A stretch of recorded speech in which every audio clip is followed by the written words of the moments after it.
Doctor സൗമ്യയിലേക്ക് പോകുന്നത്. സൗമ്യ, ഞാൻ താങ്കളോട് ചോദിക്കാൻ കരുതിയിരുന്ന ചോദ്യമല്ല, എങ്കിലും ഇവിടെ ശ്രീമതി കല പറഞ്ഞതുപോലെ അതായത് സമൂഹത്തോടെ ഇടകലർന്ന് അല്ലെങ്കിൽ ഇഴുകിച്ചേർന്നൊക്കെ പോകുന്ന കുട്ടികൾക്ക് പോലും ഇപ്പോൾ ഒരു സെമിനാർ അവതരിപ്പിക്കാൻ പറഞ്ഞാൽ അല്ലെങ്കിൽ ഒരു പൊതുസമൂഹത്തെ അഭിസംബോധന ചെയ്യാൻ പറഞ്ഞാൽ അവർക്ക് എത്രത്തോളം ധൈര്യമുണ്ട് എന്നുള്ളതാണ്. അപ്പോൾ ഈ PG ഡിപ്പാർട്ട്മെന്റ് സ്വാഭാവികമായും എൻ്റെ സുഹൃത്തുക്കളും എൻ്റെ ബന്ധുക്കളും ഒക്കെ ആയിട്ടുള്ള പെൺകുട്ടികളും ഇത് പഠിക്കുന്നുണ്ട്. ഞാൻ അവർ നേരിടുന്ന പ്രഷർ ഒരു പരിധിവരെ മനസ്സിലാക്കുന്ന ആളാണ്. കാരണം എത്രയോ ചെറുപ്പത്തിൽ സ്കൂൾ തലം മുതൽ അത്രമേൽ അക്കാഡമിക് ബ്രില്യൻ്റായി പിന്നീട് കോളേജ് തലത്തിലെത്തുമ്പോൾ വളരെ മികച്ച പഠന മികവ് പുലർത്തി അങ്ങനെ മാത്രമേ ഒരാൾക്ക് PGയിലേക്ക് എത്താൻ സാധിക്കൂ. അവർക്ക് എന്തുകൊണ്ടാണ് ഈ പറയുന്ന ശ്രീമതി കല പറയുന്നത് പോലൊരു സാഹചര്യം ഇല്ല എന്നാണോ ഇപ്പോഴത്തെ ഒരു അവസ്ഥ?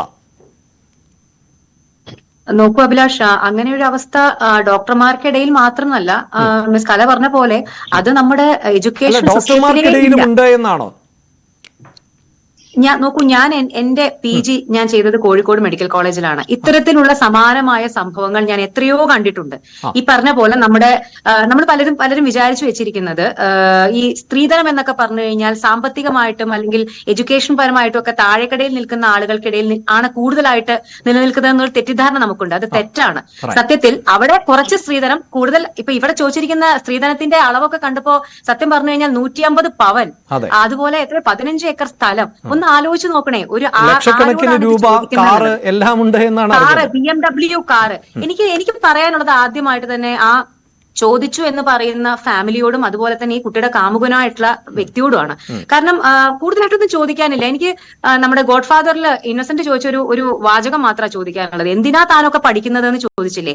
നമ്മളൊരു പഠിക്കുന്നത്, അതിപ്പോ ഡോക്ടർ ആവട്ടെ എഞ്ചിനീയർ ആവട്ടെ, ഡിഗ്രികൾ വാരിക്കൂട്ടുന്നതല്ല പഠനം. നമ്മുടെ എഡ്യൂക്കേഷൻ എന്ന് പറയുന്നത് അല്ലെങ്കിൽ എഡ്യൂക്കേഷൻ ആവേണ്ടത് ഒരു വ്യക്തിയെ മോൾഡ് ചെയ്തെടുക്കാനാണ്. അതിൽ ഏറ്റവും ബേസിക് ആയിട്ടുള്ള കാര്യമാണ് ആത്മാഭിമാനം, സെൽഫ് റെസ്പെക്ട് എന്ന് പറയുന്നത്. നമ്മൾ ഇത്രയൊക്കെ പഠിച്ച് ഇപ്പോ ആ വ്യക്തിയും ഡെഫിനറ്റ്ലി ഒരു PG സ്റ്റുഡന്റോ അല്ലെങ്കിൽ എനിക്ക് അദ്ദേഹത്തെ അറിയില്ല, PG സ്റ്റുഡന്റോ അല്ലെങ്കിൽ ഒരു PG കഴിഞ്ഞ ഡോക്ടറോ ആയിരുന്നിരിക്കും. PG കഴിഞ്ഞു എന്ന് മാത്രമല്ല, ഇതിനു മുമ്പ് ഈ ഒരു സ്ത്രീ ആക്രമിക്കപ്പെട്ടപ്പോൾ ഒരു ഡോക്ടർ തന്നെ ആക്രമിക്കപ്പെട്ടപ്പോൾ അതിന്റെയൊക്കെ പ്രതിഷേധത്തിന്റെ മുൻനിരയിൽ ഉണ്ടായിരുന്ന ഒരാൾ എന്നാണ് മനസ്സിലാക്കാൻ സാധിക്കുന്നത്. എന്തായാലും നമ്മൾ ആ ഐഡന്റിറ്റി പുറത്തുവിടുന്നില്ല. അതെ, എനിക്ക് വ്യക്തിപരമായിട്ട് അദ്ദേഹത്തെ അറിയില്ല. പക്ഷെ ആരാണ് എന്നുണ്ടെങ്കിലും ഇത്രയും ഒരു MBBS കഴിഞ്ഞ് PG കഴിഞ്ഞ് നിൽക്കുന്ന ഒരാള്, ഇത്രയും പഠിപ്പുള്ള ഒരാള്, നമ്മൾ ഈ പഠിപ്പ് എന്ന് പറയുന്നത് ഇൻവേർട്ടഡ് കോമയിൽ ഇടേണ്ടത് ഒരു കാര്യമാണ്. എന്താണ് അദ്ദേഹം പഠിച്ചത്? ഇങ്ങനെ ഒരു ഡോക്ടർ നമ്മുടെ സമൂഹത്തിലേക്ക് വന്നു കഴിഞ്ഞാൽ, ഇതേ മാനസികാവസ്ഥയോടുകൂടി വന്നു കഴിഞ്ഞാൽ, നാളെ നമ്മളിപ്പോ കേൾക്കുന്നതല്ലേ പലതരത്തിലുള്ള കൈക്കൂലികളും അല്ലെങ്കിൽ അങ്ങനെയുള്ള പ്രശ്നങ്ങളൊക്കെ ആശുപത്രികളിൽ, ഇതേ മെന്റാലിറ്റി തന്നെ ആയിരിക്കില്ലേ ഈ സമൂഹത്തോടും ഇദ്ദേഹവും അല്ലെങ്കിൽ ഇദ്ദേഹത്തിന്റെ ഫാമിലിയും കാണിക്കാൻ പോകുന്നത്? അല്പസമയം മുമ്പ് ഞങ്ങൾ പൊതുവേദിയിലടക്കം ആ സംശയമാണ്. അതായത് ഈ പെൺകുട്ടിയുടെ മാറ്റി നിർത്തി ഈ പണം ചോദിച്ച ആ ഒരാൾ സാമൂഹ്യ സേവനത്തിനിറങ്ങുകയാണ് ഒരു ഡോക്ടർ എന്ന നിലയിൽ. അതായത് നമുക്ക് ഈ സമൂഹത്തിലെ ഏറ്റവും താഴെക്കിടയിലുള്ള ദരിദ്രനായ ഒരാൾക്ക് അസുഖം വന്നാൽ അയാളെ ചികിത്സിക്കേണ്ട ഉത്തരവാദിത്തമുള്ള ഒരാളാണ്. അപ്പോൾ ഒരു രോഗിയെ കൺമുന്നിൽ എങ്ങനെയായിരിക്കും കാണുക? അതെ, ഈ ജീവിതകാലം മുഴുവൻ അദ്ദേഹത്തിന്റെ കൂടെ ഉണ്ടാവുമല്ലോ, അല്ലെങ്കിൽ അദ്ദേഹത്തിന്റെ കുടുംബത്തിന്റെ കൂടെ ഉണ്ടാവുമല്ലോ.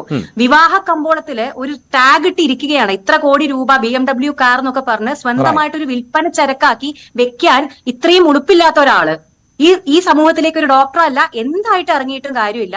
സോ അദ്ദേഹം പഠിച്ചത് എന്താണെന്നുള്ളത് ഇനിയെങ്കിലും അദ്ദേഹവും അദ്ദേഹത്തിന്റെ ഫാമിലിയും, പിന്നെ എനിക്ക് അദ്ദേഹത്തിന്റെ ഫാമിലിയോട് കൂടി പറയാനുള്ളത്, ഇങ്ങനെ വിൽപ്പനച്ചരക്കാക്കി വെക്കാനാണ് ആൺമക്കളെ പഠിപ്പിക്കുന്നത് എന്നുണ്ടെങ്കിൽ ഇതിനേക്കാൾ എത്രയോ മാന്യതയുണ്ട് ഒരു കന്നുകാലി കച്ചവടം നടത്തുന്നതിന്. ദയവ് ചെയ്തിട്ട് ഈ ഒരു കാര്യത്തിന് വേണ്ടി മക്കളെ പഠിപ്പിക്കരുത്. ഇതിന് വേണ്ടിയിട്ട്, അതായത് സ്ത്രീധനം വാങ്ങി കല്യാണം കഴിപ്പിക്കാൻ വേണ്ടിയിട്ട്.